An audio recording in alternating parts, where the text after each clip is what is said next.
Hello, this is a short video on just recognizing when it is that you're going to use Normalcdf or InvNorm.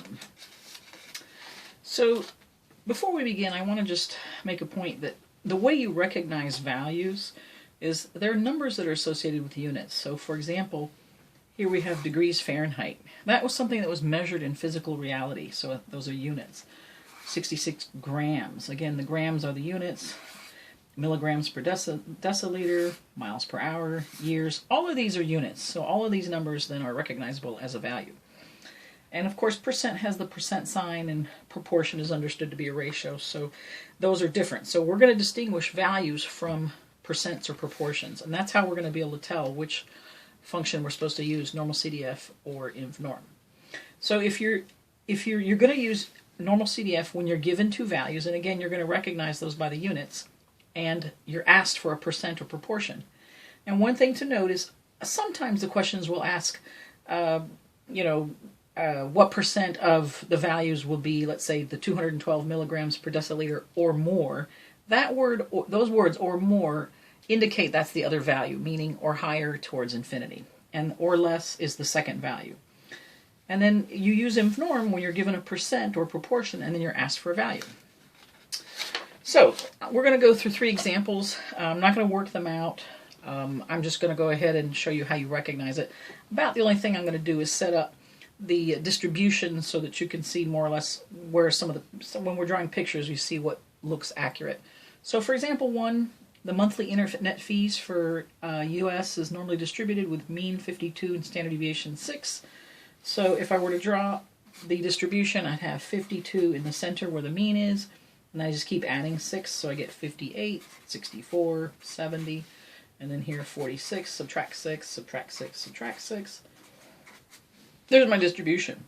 So then part B, when they ask me what proportion of internet fees are more than $78, this dollar sign tells me it's a value, and then this word tells me there's the other value.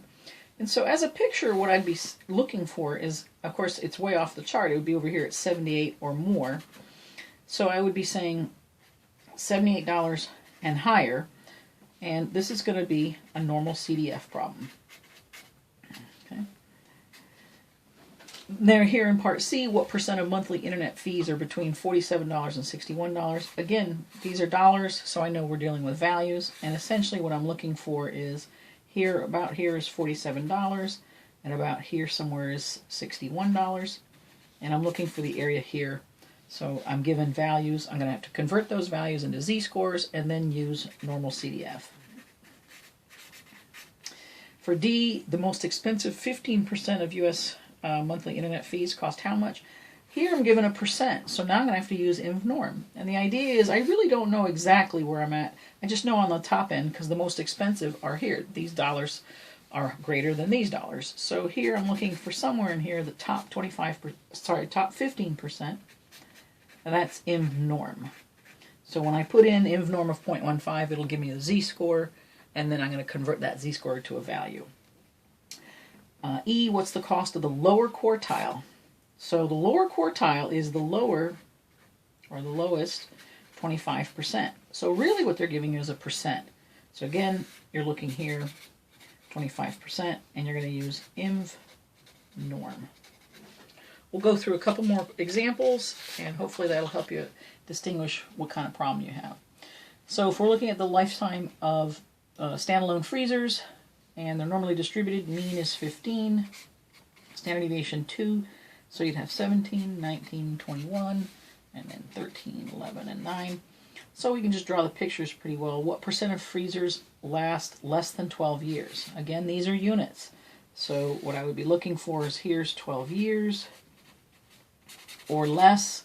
That word less tells me that's the other value, so that's from negative infinity.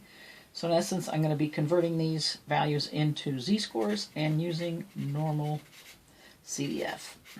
Okay. What percent of freezers last between 11.2 and 14.6 years? Again, I have here 11.2 years, and then 14.6 years, still under the mean. So I'm looking here. I'm going to convert those values into z-scores and then use Normalcdf. How long do the longest lasting 25%? So again, longest lasting, they last the greatest number of years. I'm going to use InvNorm. How long do the middle 40% of freezers last? So from the mean, I'm splitting it 20% here, 20% here, so that I have a middle of 40%. But these are percents, so I'm going to use InvNorm.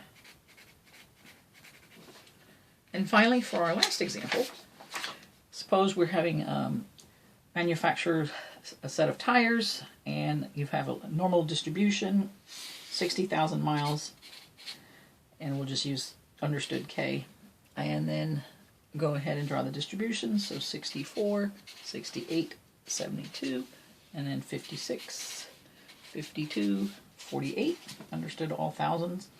How long will the worst 5%? So again, percent. So over here somewhere, 5%. The worst ones last the least amount of miles. So this is going to be an InvNorm problem. Tires are excellent if they last more than 70,000 miles. I've got units, so it's a value. And then there's the other value, more than. So 70,000 or more. I'm going to use Normalcdf. Now understand that when I'm going to do this, I first have to change these into z-scores, and then I'm going to use Normalcdf, but at least you know where you're headed. So how long will the best 2% of tires last? Right here. So that's an InvNorm problem. And what percent of tires will last between 55 and 65,000 miles? So somewhere in here, 55 and 65. So again, these are values. So you're going to use Normalcdf. So later in another video, we'll do an example where we actually have everything worked out. This is really more for just problem recognition. Thanks so much.